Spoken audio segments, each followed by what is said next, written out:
Group D exam में discount से 1 से 2 सवाल पक्का हर शिफ्ट में पूछे जा रहे हैं।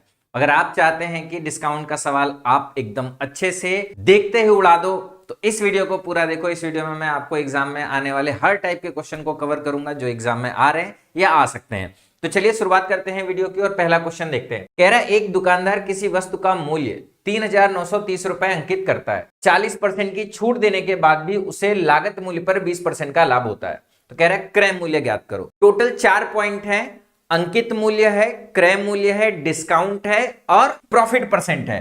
कभी भी अगर आपको अंकित मूल्य और क्रय मूल्य में संबंध स्थापित करना है और अगर आपको डिस्काउंट का और प्रॉफिट का परसेंटेज दे रखा है तो आप एक सिंगल परसेंटेज, एक सिंगल कॉन्सेप्ट होता है सीपी और एमपी का रेशियो, ये लगा के बड़े आसानी से निकाल सकते हो। क्या होता है? सीपी होता है 100 माइनस डी और एमपी होता है 100 प्लस पी। बस इसी चीज को याद रख के आप बड़े आसानी से ऐसे सारे के सारे सवालों को सॉल्व कर सकते हो।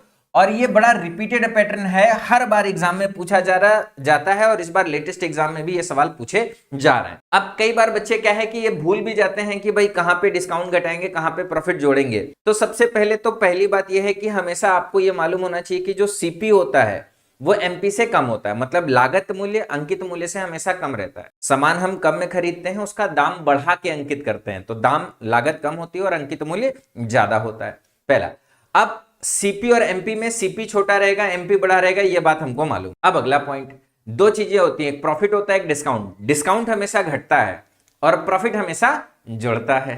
अब बस यहीं पे कॉन्सेप्ट खत्म। छोटे वाले के लिए क्या करोगे? घटाओगे और घटेगा क्या? डिस्काउंट। बड़े वाले के लिए क्या करोगे? जोड़ोगे और क्या जोड़ता है? प्रॉफिट। याद रह गया। तो बस आप देखो इस वाले सवाल में कह रहा है छूट कितने की है? 40%। 40%, 100 में से 40 गया कितना आ जाएगा? 60। और लाभ कितना है? 20%। तो 100 में 20 जोड़ोगे कितना हो जाएगा? 120। तो लागत मूल्य और अंकित मूल्य का जो अनुपात हो जाएगा 60 और 120, मतलब कितना हो जाएगा? 1 और 2 का हो जाएगा। कह रहा है अंकित मूल्य दे रखा है 3,930, 2 का मान अगर हमको दे रखा है 3,930 तो 1 का मान किसके बराबर हो जाएगा? 2 से भाग करो, 2 1 2, 2 9 18, 2 6 12, 2 5 10, 1965 रुपए। यही हमारे सवाल का क्या हो जाएगा? उत्तर हो। उम्मीद करते हैं कि बात को बहुत अच्छी तरीके से समझ गए। अगला सवाल कह रहा है एक व्यापारी अपने माल को क्रय मूल्य से 65% अधिक मूल्य अंकित करता है और अंकित मूल्य पर 8% की छूट देता है, तो उसका लाभ या हानि ज्ञात करो। अब देखो यहाँ पे क्या कह रहा है कि हमको ये बता रहा है कि कितना हमने दाम को बढ़ाया है। कह रहा है क्रय मूल्य से 65% अधिक अंकित करता है। कहने का मतलब यह है कि अगर मान लो 100 का सामान है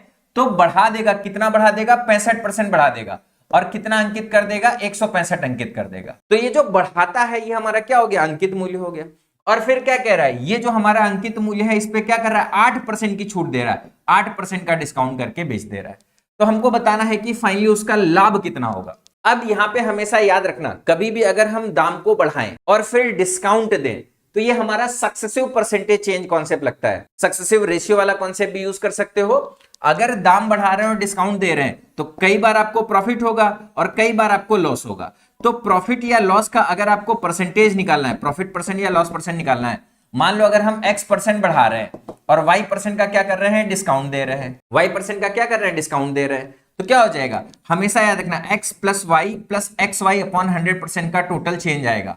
अगर ये पॉजिटिव आए तो पॉजिटिव, निगेटिव आए तो निगेटिव। अच्छा, अगर x दाम बढ़ाएंगे तो ये हमेशा कैसा रहेगा? धनात्मक। और डिस्काउंट देंगे तो ये कैसा रहेगा? ऋणात्मक। बस चिन्ह के साथ में आपको लेना है। जैसे अगर यहां पर हमको 65% दे रखा है, यहां पे 8% दे रखा है, तो 65 हमारा प्लस में जाएगा, 8 हमारा माइनस में जाएगा और फिर 65 गुणे 8/100 आ जाएगा। अब देखो ये 13 गुणे 5 है और ये 4 गुणे 2 है। इस तरीके से लिखने से कैलकुलेशन हमेशा आपको आसान दिखेंगे। 5 गुणे 2 होता है 10, ये 10 से ये वाला 0 खत्म। अब 13 चौक 52, 52/10 करोगे कितना आ जाएगा? 5.2। 65 माइनस 8 माइनस 5.2। अब देखो इस कैलकुलेशन को कैसे आसान बनाओगे कि जल्दी से उत्तर लिखो। ध्यान से मेरी बात को समझना, ये दशमलव वाला जो नंबर है ना इसको बाद में घटाना, बाकी नंबर को घटाओ। 65 में से 5 गया कितना बचा? 60।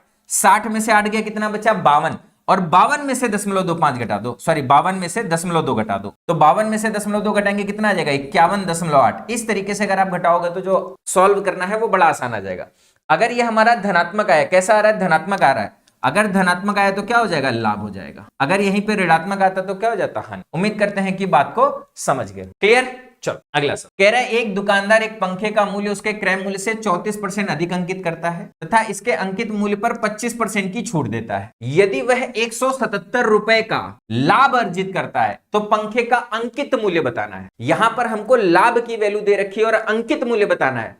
अच्छा देखो, अगर लागत मूल्य निकालना होता तो हम सीधे सीधे लाभ परसेंट या हानि परसेंट निकाल लेते। अगर हमको लागत मूल्य में देखो कई सारे मूल्य है, कंफ्यूज नहीं होना, लागत मूल्य है, अंकित मूल्य है, विक्रय मूल्य है। तो सबसे पहले हमारा होता है लागत, जिसको हम लोग क्या बोलते हैं, सीपी। इस पे क्या करते हैं, दाम को बढ़ाते हैं और क्या करते हैं, अंकित करते हैं, इसको बोलते हैं एमपी। और इस पे क्या करते हैं, फिर छूट देते हैं और फिर छूट देने के बाद हमारा क्या होता है, विक्रय, जिसको हम लोग क्या बोलते हैं, एसपी बोलते हैं। 3 नाम है। तो प्रॉफिट परसेंट, लॉस परसेंट हमेशा यहां और यहां के बीच का वो होता है कि अगर हमको मालूम चले कि 2% का लाभ हुआ, इसका मतलब यह है कि 100 के सामान पे 2% का लाभ है, 2 रुपए का लाभ। लेकिन अगर अंकित मूल्य पूछ रहा है तो ओवरऑल प्रॉफिट लॉस से कोई फर्क नहीं पड़ेगा। ओवरऑल प्रॉफिट लॉस से हम लागत मूल्य और विक्रय मूल्य निकाल पाएंगे, अंकित मूल्य नहीं निकाल पाएंगे। तो ऐसे सवालों में जिसमें आपको अंकित मूल्य निकालना है तो आपको क्या करना पड़ेगा, सबसे पहले आपको मानना पड़ेगा कि लागत मूल्य कितना है, 100 रुपए। फिर कह रहा है 34% दाम को बढ़ा रहा है तो अंकित मूल्य कितना हो गया, 134 रुपए हो गया। फिर कह रहा है 25% का डिस्काउंट दे रहा है तो अब हमको इसका 25% निकालना पड़ेगा। इसका 25% बड़ा आसान है, 25% होता है 1/4। तो इसका 1/4 करोगे तो कितना हो जाएगा, 4 तिया 12, 1 बचा 4 तिया 12 और 4 5 20, इतने का हमारा डिस्काउंट हो गया। अब इतने का सामान है, इतने का डिस्काउंट हो गया तो कितने में बेचेगा, 34 में से 33 गया, 1 बचा, 1 में से 0.5 गया, कितना बचा, 0.5 बचा, तो 100.5 इतने में बेच दिया। अब 100 के सामान को इतने में बेच रहा है तो कितने का फायदा हो गया, 0.5 का फायदा हो गया। अब देखो इसी का मान दे रखा है, किसके बराबर है, 170 के बराबर है। किसका मान निकालना है, 134 का मान निकालना। मैंने आपको बताया जिसका मान निकालना है उसको ऊपर, जिसका मान दिया है उसको नीचे, और जो एक्चुअल मान दिया है उसे क्या कर देते हैं, गुणा कर। अब ये जो 0.5 है इसको आप 1/2 भी लिख सकते हो। ये जो 0.5 है इसको क्या लिख सकते हैं, 1/2, और ये 2 हमारा कहां चला जाएगा, ऊपर चला जाएगा। तो अब देखो सारे के सारे ऑप्शन के यूनिट डिजिट अलग अलग है। कई बार जब नंबर का कैलकुलेशन थोड़ा सा बड़ा होता है तो ऑप्शन को भी देख लो, अगर यूनिट डिजिट अलग है तो सीधे सीधे यूनिट डिजिट निकाल दो। अब ये 2 ऊपर चला जाएगा, 4 दूनी 8, 8 7 कितना आ जाएगा, 56, यूनिट डिजिट 6 आ जाएगा, तो आंसर हमारा क्या सही हो जाएगा, डी। आगे कैलकुलेशन करने की कोई भी नीड नहीं है। चलिए अगले सवाल पे चल। कह रहे हैं एक दुकानदार ने अपने सामान पर क्रय मूल्य से x% अधिक अंकित किया और उसे 10% की छूट पर बेच दिया, 71% का लाभ हुआ है। अब देखो सारे के सारे कॉन्सेप्ट जितने भी हम लोग डिस्कस करते हुए चल रहे हैं, ये सारे के सारे कॉन्सेप्ट को कॉपी में नोट करके कई बार आप रिवाइज कर लीजिएगा ताकि सारे कॉन्सेप्ट दिमाग में एक साथ चले। अब देखो यहाँ पे आपको क्या दे रखा है, छूट परसेंट दे रखा है, यहाँ पे आपको क्या दे रखा है, लाभ परसेंट दे रखा है। तो अगर कभी भी छूट परसेंट और लाभ परसेंट दिया हो तो दिमाग में एक बात तो चलनी चाहिए, क्या, सीपी और एमपी तुरंत निकल जाएगा, रेशियो। सीपी और एमपी का रेशियो भी सबसे पहले सवाल में यही बताया, बड़ी आसानी से निकलता है। क्या होता है, ये 100 - डी और ये 100 + पी। जरूरत होगी तो यूज करेंगे, नहीं जरूरत होगी तो कोई बात नहीं, देखा जाए। अब क्या कह रहा है, तो कह रहा है एक्स का मान बताना है। कह रहा है एक दुकानदार ने अपने सामान पर क्रय मूल्य से x% अधिक अंकित किया। x% अधिक अंकित करने का मतलब यार वही तो है कि इसके सामान को कितना कर दिया, कितना बढ़ा दिया। मतलब अगर इनका रेशियो मालूम है तो कितना बढ़ाया, बड़े आसानी से हमको क्या चल जाएगा, मालूम चल जाएगा। अब देखो 10% की छूट दी है तो 100 में से 10 घटाओगे कितना हो जाएगा, 90। और 71% का फायदा है तो 100 में 71 जोड़ोगे कितना हो जाएगा, 171। अब देखो 9 से कटेगा ये आ जाएगा 10, 9 से कटेगा 9 × 1 9, 8 बचा, 9 9 81, 19 आ गया। अब अगर 10 के समान को 19 कर रहा है तो कितना बढ़ा रहा है, 9, कितने पे 10, 9/10 का मतलब कितना हो गया, 90%। कितना मूल्य बढ़ा रहा है, 90% बढ़ा। उम्मीद करते हैं कि बात को समझ जाओगे। ये सारे के सारे वो कॉन्सेप्ट है जो एग्जाम में पूछे जा रहे हैं, और ये सारे के सारे कॉन्सेप्ट ऐसा नहीं पहली बार पूछे जा रहे हैं, हर साल ये एग्जाम में सवाल पूछे जाते, हर साल कोई ऐसा एग्जाम नहीं होगा जिसमें सवाल ना पूछे जाते। डिस्काउंट। अगला सवाल, रोहित ने अपनी वस्तु का क्रय मूल्य उसके क्रय मूल्य से 60% अधिक अंकित किया। यदि वह 85% की छूट देने के बाद वस्तु को 18,510 में बेच देता है तो वस्तु का क्रय मूल्य बताओ। अब देखो आखिरी मूल्य निकाले या पहला मूल्य निकाले। मैंने आपको बताया कि दाम को बढ़ाना और डिस्काउंट देना सक्सेसिव चेंज है। ये हमारा कह रहा है फाइनली बेच देता है, ये अंतिम मूल्य है, विक्रय मूल्य है, और हमसे क्या कह रहा है, क्रय मूल्य निकालना है। तो ये सक्सेसिव चेंज का कॉन्सेप्ट भी लगा के निकाल सकते हो। डिपेंड करेगा कि आपके परसेंटेज कैसे हैं, उससे आप सवाल को जल्दी से यूज कर सकते हो कि क्या कॉन्सेप्ट लगाना है। आप यहाँ पे ये वाला कॉन्सेप्ट भी लगा सकते हो। 60% का मतलब हो गया 3/5, 5 का समान है, 3 बढ़ा देगा तो कितने में कर देगा, 8 में कर देगा। और 85% का छूट दिया मतलब कितने में बेच दिया, 85% होता है 17/20, 17/20, 17 20 के समान पे 17 का छूट दे दिया तो कितने में बेच दिया, 20 का समान कितने में बेच दिया, 3 में बेच दिया। अब अगर आप देखोगे तो क्या हो जाएगा, 20 25 100, 100 का समान कितने में बेच दिया है, 24 में बेच दिया है। अब हमको विक्रय मूल्य मालूम है, मतलब इसका मान मालूम है, हमको किसका मान निकालना है, इसका मान निकालना है। जिसका मान निकालना है उसको ऊपर, जिसका मान दिया उसको नीचे, और जो एक्चुअल मान दे रखा है उससे क्या कर दिया, गुणा कर दिया। बस यही आपका क्या हो जाएगा, आंसर हो जाएगा। अब देखो 3 से कट जाएगा, 3 से कटेगा कितनी बार जाएगा, 3 छक 18 0, सॉरी 3 छक 18, 3 एकम 3 7 21 10। अब ये आ गया 0 चला जाएगा, क्या बच गया 8। अब देखो 8 से भाग करके बड़ी आसानी से आंसर निकल आएगा, लेकिन मुझे मालूम है कि यहाँ पे 1000 हो गया। अगर आप ध्यान से देखोगे तो ये हो गया 617 गुणे 1000 और बटे में 8। मैं आपको बता दूं 1000 होता है 125 गुणे 8, तो यहां से अगर 108 से भाग दोगे तो कितना बच जाएगा 125, और अगर 5 गुणे 7 करोगे तो अंत में कितना आ जाएगा 5 आ जाएगा। ये हमारे सवाल का आंसर हो जाएगा। यहां पर 8 का पूरा नंबर में भाग देने में थोड़ा समय लगता है, लेकिन ऐसे कैलकुलेशन आपका क्या है, थोड़ा सा आसान। तो ये हमारा सक्सेसिव चेंज है, इससे आंसर आ जाएगा। लेकिन मैं इस सवाल में एक बहुत बेहतरीन कॉन्सेप्ट सिखाने जा रहा हूं, जिसको अगर आपने सीख लिया इससे भी आंसर निकल जाएगा। लेकिन जो कॉन्सेप्ट मैं बताने जा रहा हूं उससे थोड़ा सा कई बार क्या है कि जब कैलकुलेशन और ट्रिकी और कठिन हो जाता है।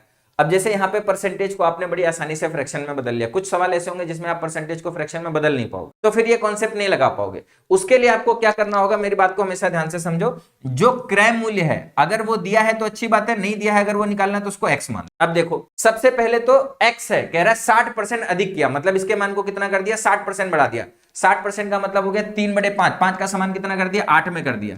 5 के समान को 8 में कर दिया, मतलब कितना गुना कर दिया, 8/5 गुना कर दिया। अब कह रहा है 85% का छूट देगा। 85% का मतलब 17/20, 20 का समान पे 17 छोड़ देगा, कितना कर देगा 3/20। 85% के छूट देने का मतलब दाम कितना कर देगा, 15% कर देगा। 15% का मतलब 3/20 कर देगा। और इसी का जो मान है ये हमारा क्या हो गया, फाइनल विक्रय मूल्य हो गया। और इसी का मान दे रखा है यहाँ पे कितना, 18,510। अब इस वाले कैलकुलेशन में आपको फायदा क्या, मैं आपको बता दूं। एक तो ये, इसके लिए हमको बहुत कम लिखना पड़ा, इसके लिए हमको लिखना बहुत ज्यादा पड़ा, इसके लिए हमको कम लिखना पड़ा। प्लस ये हमारा एक लाइन का कैलकुलेशन है। यहाँ पे आप यूनिट डिजिट भी लगा सकते हो, यहाँ पे आप डिजिट सम भी लगा सकते हो, यहाँ पे आप डिविजिबिलिटी का भी कॉन्सेप्ट लगा सकते हो एक ही बार। यहाँ पे हमको पहले ये सॉल्व करना पड़ेगा, फिर यहाँ पे हम लगा पाएंगे। तो ये वाला जो मेथड है सवाल को ज्यादा आसान करेगा। यहाँ पे भी देखोगे तो 20 25 100 हो जाएगा, उधर चला जाएगा 3 0 आ जाएंगे, 3 छक 18, 3 एकम 3 7 21। कैलकुलेशन वही बनेगा, कैलकुलेशन में कोई भी चेंज नहीं है। ये 20 25 100 उधर चला जाएगा, तो जो x का मान है 617 गुणे 1000 और बटे में कितना आ जाएगा 8, फिर से वही 125 आ गया, और अंत में कितना आ जाएगा 5 आ जाएगा। अब यहाँ पे देखो कम लिखना पड़ा, यहाँ पे थोड़ा ज्यादा लिख। कई बार क्या होगा कि इसका मान दिया होगा, इसका मान निकालना होगा, तो भी यहाँ पे रख देंगे। कई बार आपको क्या दे देगा, क्रय मूल्य दे देगा कि इतने का सामान है, इतना दाम बढ़ा रहे हैं, इतना डिस्काउंट दे रहे हैं, तो बताओ कितने में बेचेगा, विक्रय मूल्य क्या हो। तो आप सीधे सीधे ये वैल्यू रखोगे और यहाँ पे कैलकुलेशन करके जल्दी से आंसर बता दो। उम्मीद करते हैं कि बात को अच्छे से समझ गए होगे।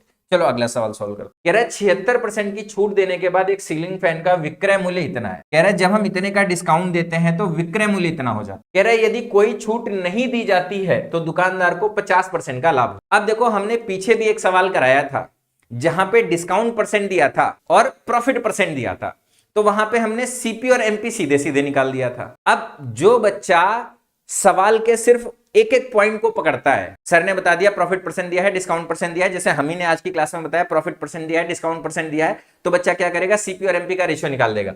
अगर आपने इस सवाल में सीपी और एमपी के रेशियो के लिए अगर ये कॉन्सेप्ट लगा दिया तो सवाल यहीं पर गलत हो जाएगा। अब ये सवाल मैं दोनों साथ में इसीलिए लेकर आया हूं ताकि आपको सवाल का डिफरेंस मालूम चले। वहां पे क्या है कि वहां पे प्रॉफिट और लॉस आपस में, सॉरी डिस्काउंट और प्रॉफिट आपस में कनेक्टेड प्रोसेस में है। पहले दाम को बढ़ा रहे हैं, फिर डिस्काउंट दे रहे हैं, तभी प्रॉफिट हमारा होगा या लॉस होगा। यहां पे ऐसा नहीं है। यहां पे क्या कहने जा रहा है, ये वाला जो प्रॉफिट की बात कर रहा है ना, कह रहा है जब कोई छूट नहीं देगा। इस केस में ये अलग प्रोसेस है, यहां पे तो ये आपस में ऑलरेडी कनेक्टेड है, मतलब इसके हिसाब से सीपी और एमपी निकलेगा। कह रहा है जब कोई छूट नहीं देगा तो 50% का लाभ होगा। तो ये वाला छूट अलग है और ये वाला छूट अलग है।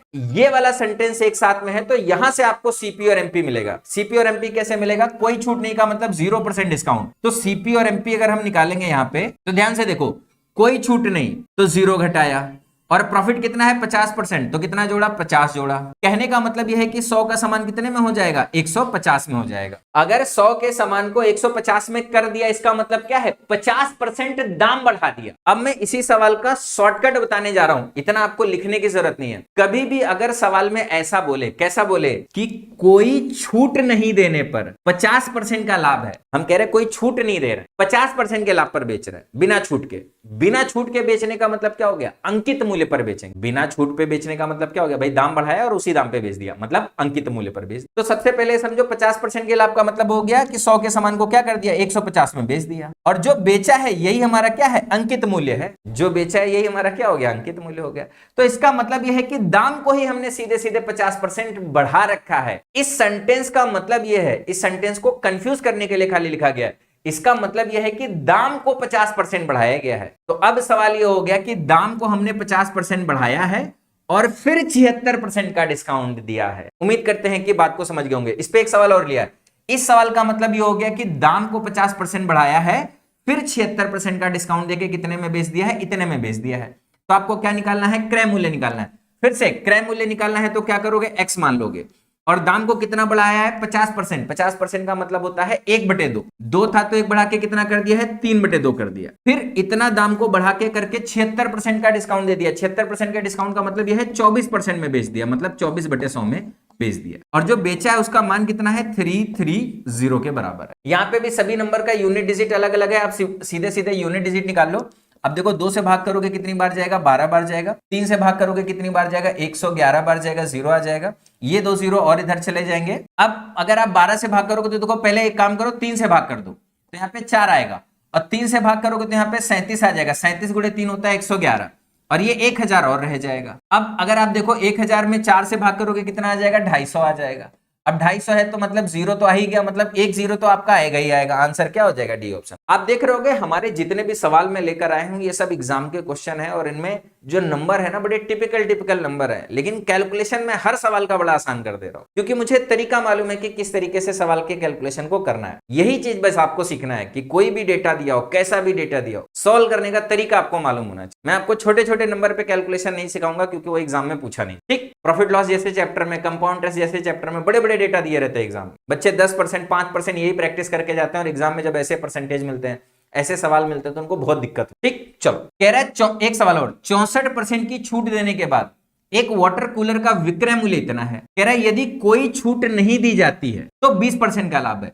अगर कोई छूट नहीं दी जाती और 20% का लाभ है, इसका मतलब क्या है कि दाम को ही 20% बढ़ा रखा है। दाम को 20% बढ़ाया है, 64% का छूट दिया है, इतने में बेच दिया है। तो क्या निकालना है, क्रय मूल्य निकालना है। अब अगर कॉन्सेप्ट समझ में आ गया तो सवाल खत्म। 20% का मतलब हो गया 1/5। 5 का सामान कितने में कर दिया, 6 में कर दिया। फिर 64% का छूट दे दिया तो कितने में बेच दिया, 36% में बेच दिया, मतलब 36/100 में बेच दिया। और इसका जो मान है किसके बराबर दे रखा है, 6480 के बराबर दे रखा है। अब देखो ये 36 × 6 कितना हो गया, 216 हो गया। मैं 216 क्यों कर रहा हूं, क्योंकि मुझे साफ साफ दिख रहा है कि कितनी बार जा रहा है, 3 बार जा रहा है। ध्यान से देखो 3 बार जा रहा है, तो इससे काटोगे कितना हो जाएगा, 3, और ये 3 × 5 15, और 3 0, x का मान कितना आ जाएगा, 15,000। देखो देखने में इतना खतरनाक परसेंटेज, खतरनाक डेटा, और फिर भी जो हमारा आंसर है बड़ी आसानी से आ गया। कहने का मतलब यह है कि सही अप्रोच मालूम है तो कितना भी कठिन डेटा दिया हो आप आसानी से सवाल को सॉल्व कर पाओ। अगला सवाल। अब आपके एग्जाम में इस तरीके के सवाल बहुत आते हैं, यहाँ पे थोड़ी सी सावधानी रखना कि सवाल में पूछा क्या जा रहा है। ये जो सवाल है इस पे हमारा उत्तर डिपेंड करेगा कि कौन सा ऑप्शन होगा। मैं आपको बता दूं यहाँ पे अलग अलग तरीके से,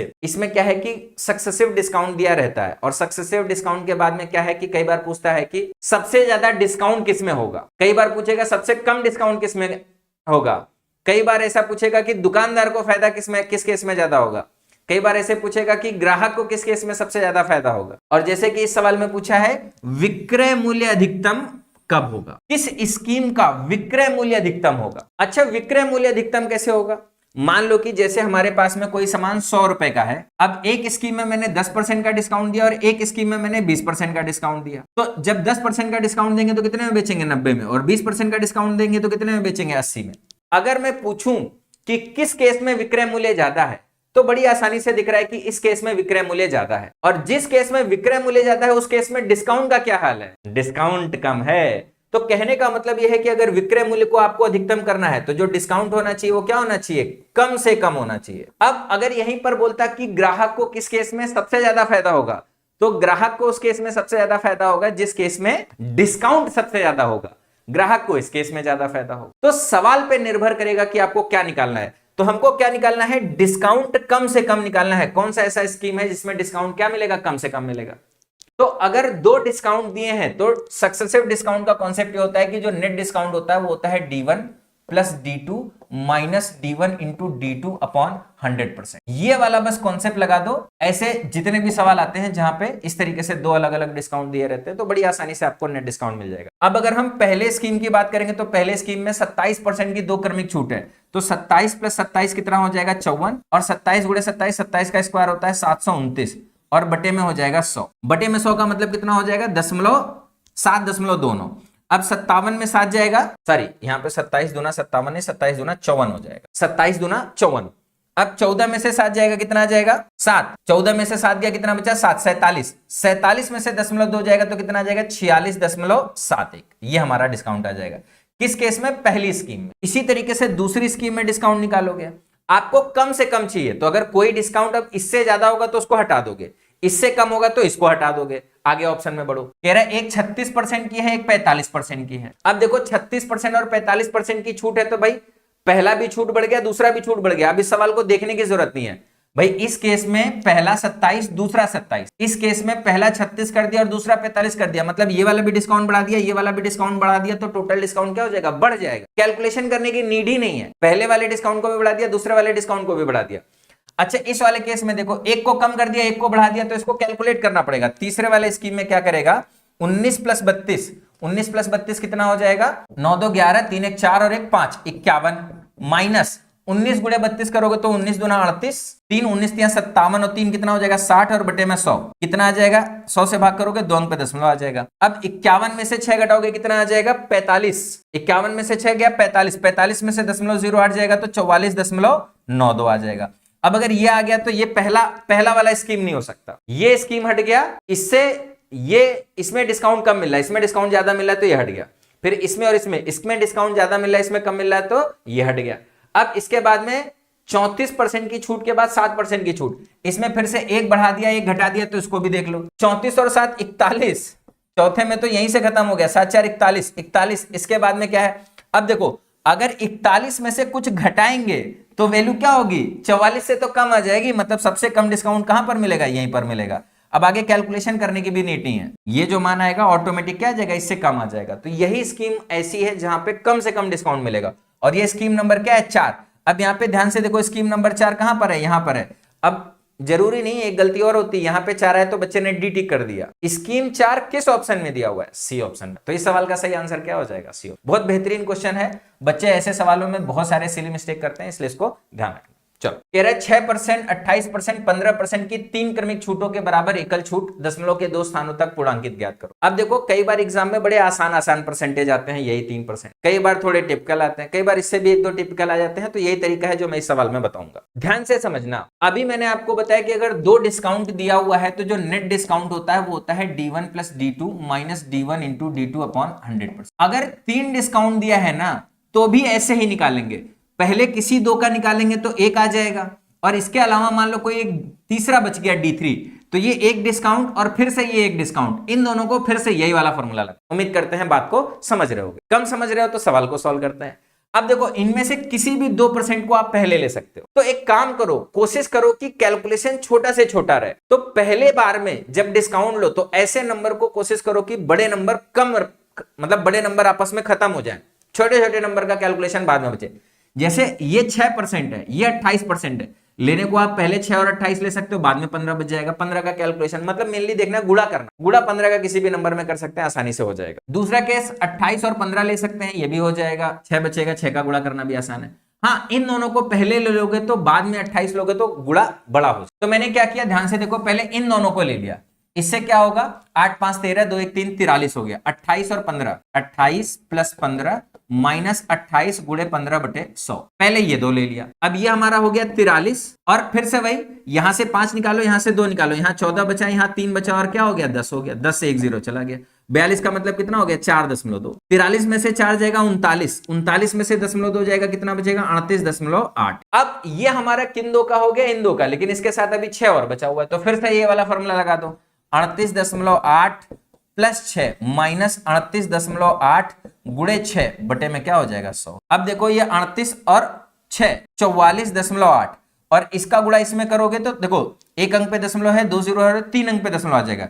6 8 48, 6 × 48 और 4 52, 6 × 18, 18 5 कितना हो जाएगा 23। अब देखोगे तो यहाँ पर आ जाएगा ये 44 में से 2 जाएगा 42 आ जाएगा 0 0, 10 में से 8 गया 2 बचा, 9 में से 2 गया 7 बचा, 7 में से 3 गया 4 बचा, 42.47 और 42.47% किस वाले ऑप्शन में दिख रहा है? डी वाले ऑप्शन। अगर यहाँ पे 3 अंकों में भी सही होता तो भी हम निकाल लेते, हालांकि 2 ही अंकों में सही दिया। 2 बार कैलकुलेशन करना पड़ेगा, मतलब इस फॉर्मूले को आपको 2 बार लगाना है। पहली बार का कैलकुलेशन आसान, अब मैंने ये लिखने के लिए लिखा हुआ है, आप थोड़ा सा फास्ट भी इसको कर सकते। ठीक, चलो अगला सवाल कह रहा है एक उत्पाद का अंकित मूल्य इतना है, इस पर 8% और 5% की 2 क्रमिक छूटें दी जाती हैं, अंतिम विक्रय मूल्य बताओ। ये भी सवाल आसान है भाई, इतने का दाम है, पहला डिस्काउंट दिया है, दूसरा डिस्काउंट दिया है। डिस्काउंट का मतलब होता है दाम को घटाना। अब देखो यहाँ पे भी सक्सेसिव चेंज लगेगा, आप सीधे सीधे सक्सेसिव चेंज वाले सवालों को जहां पे वैल्यू निकालनी है एक लाइन में कैलकुलेशन कर सकते। 8% होता है 2/25। परसेंटेज को फ्रैक्शन में बदलना आपको आना चाहिए। 8/100 करोगे तो कितना आ जाएगा 2/25।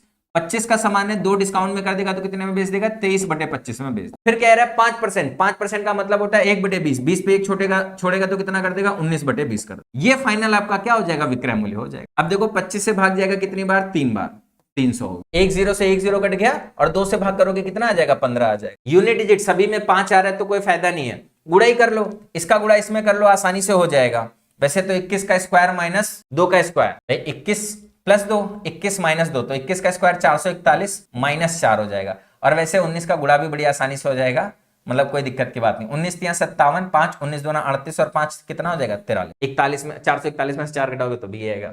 गुणे में 15 है, 15 7 105, 10 15 3 45, 10 55, 5 15 चौको 60 और 5 65, 655 आंसर हमारा क्या हो जाएगा बी। उम्मीद करते हैं कि बात को समझ गए। चलिए अगला सवाल देखिए। कह रहे एक आपूर्तिकर्ता 5000 के मूल्य वाले एक उत्पाद पर 20% की व्यापार छूट प्रदान करता है। इसके अतिरिक्त पहली छूट देने के बाद वाले मूल्य पर 10% की स्कीम छूट दी जाती है। दोनों छूटों के बाद उत्पाद का अंतिम मूल्य कितना होगा? फिर से वही बात है, ये दाम है, ये पहला डिस्काउंट है, ये दूसरा डिस्काउंट है, अंतिम मूल्य निकालना है। वैसे ही सेम प्रोसेस, फटाक से कैलकुलेशन करो। देखो सवाल एक ही तरीके का है, ये और पिछला। पीछे वाले सवाल में डायरेक्ट भाषा दी हुई है और इस वाले सवाल में इनडायरेक्ट, मतलब घुमा के भाषा। तरीका एक ही लगेगा। पहला डिस्काउंट 20%, 20% का मतलब 1/5, 5 का सामान 1 छोड़ दिया तो कितना कर दिया 4/5 कर। फिर 10%, 1/10, 10 का सामान 1 छोड़ दिया कितना कर दिया 9 कर दिया, 9/10 का होगा। 5 दहा में 50 कट जाएगा, कितना आ जाएगा 100, 9 चौक 36, 3600 आंसर आ जाएगा। कुछ भी कठिन नहीं है। उम्मीद करते हैं कि बात को एकदम अच्छे से समझ पा रहे हो।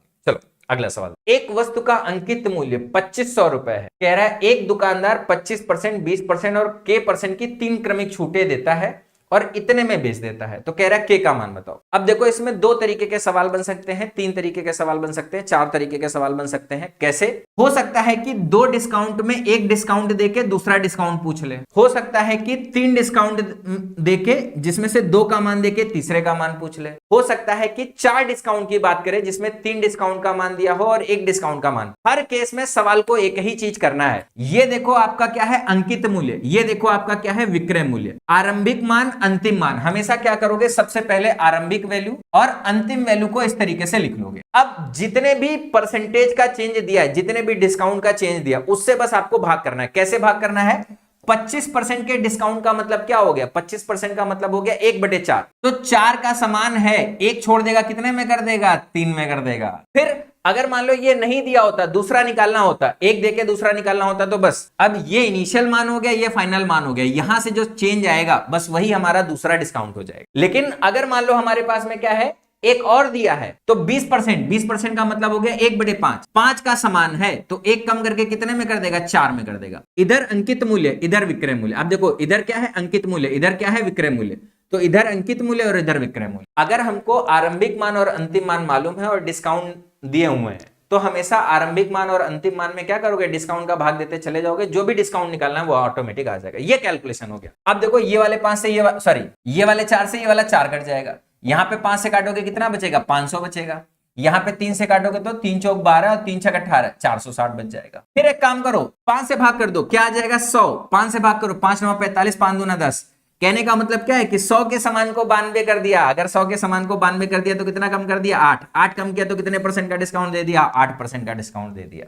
यही हमारे सवाल का क्या आ जाएगा। उम्मीद करते हैं कि इस कॉन्सेप्ट को अच्छे से समझ गए होंगे। एग्जाम में बहुत ज्यादा यह सवाल पूछा जाए। क्वेश्चन नंबर नेक्स्ट कह रहा है, एक दुकानदार अपने ग्राहकों को अपनी दुकान में वस्तुओं की खरीद पर निम्नलिखित छूट योजना प्रदान करता है। 20 खरीदें और 5 मुफ्त पाएं। कह रहा है दी गई छूट का प्रतिशत ज्ञात करो।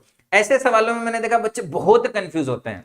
मैं आपको एक सिंपल सा कॉन्सेप्ट बताने जा रहा हूं और बहुत आसान है, बहुत कठिन, बहुत ईजी है, आसानी से याद रहेगा। क्या कभी भी जब मुफ्त और इस तरीके से सवाल हो, इतने खरीदे इतने मुफ्त पाए, इसमें पहली बात तो 2 तरीके की भाषा बनती है, इतने खरीदे इतने मुफ्त पाए, या इसी को ऐसे भी लिख सकते हैं 20 खरीदे 25 पाए। भाई मतलब तो वही निकला ना, 20 खरीदोगे 5 मुफ्त में मिल जाएगा, टोटल कितना मिल जाएगा 25 मिल जाएगा। तो इसको ऐसे भी तो बोल सकते हैं 20 खरीदे 25 पाए। 20 खरीदोगे लेकिन मिलेगा कितना 25 मिलेगा।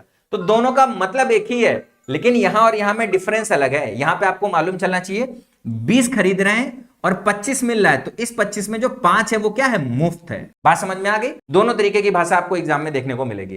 तो कभी भी ऐसे सवालों में अगर आपको डिस्काउंट परसेंट निकालना हो ना, तो हमेशा याद रखना डिस्काउंट परसेंट होता है कितना आपका मुफ्त है और बटे में कुल कितना है, कुल कितना है। ये जो मुफ्त है यही हमेशा आपका डिस्काउंट होगा और ये जो कुल होगा यही हमेशा अंकित मूल्य होगा। क्यों? क्योंकि जो डिस्काउंट होता है ना, ये सॉरी डिस्काउंट का जो परसेंट होता है वो होता है डिस्काउंट अपॉन एमपी इंटू 100। इसलिए ऑटोमेटिक अब आपको याद रहेगा मुफ्त बटे कुल होता है। तो ऐसे सवाल में डिस्काउंट निकालना है तो मुफ्त कितना है 5 और कुल कितना है 20 और 5 25, 5 बचे 25, 1/5 और 1/5 का मतलब कितना हो गया 20%। 1 सेकंड में आंसर आएगा। रेशियो में बदलना है तो भी बड़ी आसानी से आपको मालूम है कि 5 अंकित मूल्य पे 1 का डिस्काउंट है। कॉन्सेप्ट भी समझ में आ गया, क्लियर। कह रहा है 1450 पर 48% की एकल छूट तथा समान राशि पर 10% और 40% की 2 क्रमिक छूटों का अंतर कितना हो। कई बार इस तरीके से भी सवाल पूछ लेता है, एकल छूट और 2 छूटों के बीच का अंतर कितना हो। बड़ी आसानी से निकलेगा। आपको क्या काम करना है, ये दो छूट है, इनका एकल छूट निकाल लो, इफेक्टिव डिस्काउंट निकाल लो। तो इफेक्टिव डिस्काउंट कितना हो जाएगा, वही D1 plus D2 minus D1 into D2 upon 100% वाला फॉर्मूला लग जाएगा। अब देखो क्या आ जाएगा, 10 40 50 और 10 गुणे 40 400/100 करोगे तो 4, 50 में से 4 घटाओगे कितना आ जाएगा 46%। अब देखो एक स्कीम में 48% की छूट है और एक स्कीम में 46% की छूट है, तो जो छूट का अंतर कितना आ जाएगा भाई, अगर मान लो 100 का सामान है, अगर 48% का छूट है तो छूट कितना मिलेगा 48 मिलेगा, और 46% का छूट है तो छूट कितना मिलेगा 46 मिलेगा। तो छूट का अंतर कितना हो गया 2 हो गया है, या कह लें 2% का हो गया। और ये जो छूट होता है वो किस पे निकलता है, अंकित मूल्य का होता है। तो अंकित मूल्य का 2%, और यहाँ पे कह रहा है कि जो हमारा अंकित मूल्य कितना है इतना है। तो 1450 का 2%, 2% का मतलब होता है 1/50, 0 कट गया, 5 दूनी 10, 5 9 45, कितना आ जाएगा 29 रुपीज आ जाएगा। और यही हमारे सवाल का क्या हो जाएगा उत्तर। उम्मीद करते हैं कि ये सारे के सारे क्वेश्चन आपको बहुत अच्छी तरीके से समझ में आ गए होंगे। मैंने जितने भी वेरिएशन के सवाल डिस्काउंट के आपके एग्जाम में पूछे जाते हैं, हर वेरिएशन को कवर करने की कोशिश की है और उम्मीद करता हूं कि इन क्वेश्चन से आपको एग्जाम में आने वाले शिफ्टों में जरूर सवाल मिलेंगे और वो सवाल आप पक्का सही करके आओगे। वीडियो कैसा लगा कमेंट करके जरूर बताइएगा। एक आप बच्चों से एक कमेंट और लेना चाहूंगा, अगर आप चाहते हो कि मैं अर्थमेटिक और एडवांस को मिला के टोटल 100 क्वेश्चन अभी जो रीसेंट एग्जाम में चल रहे हैं, अगर उनका लाइव सेशन या ऐसे ही रिकॉर्डेड प्रैक्टिस चाहते हो तो कमेंट करके जरूर बताइएगा कि सर 100 क्वेश्चन का प्रैक्टिस करा दीजिए। अगर अभी तक आपने चैनल को सब्सक्राइब नहीं किया तो चैनल को जरूर सब्सक्राइब कर लीजिएगा ऐसे ही बेहतरीन कॉन्सेप्ट के लिए। मिलते हैं अपने नेक्स्ट वीडियो में, तब तक के लिए बाय बाय, टेक केयर, जय हिंद।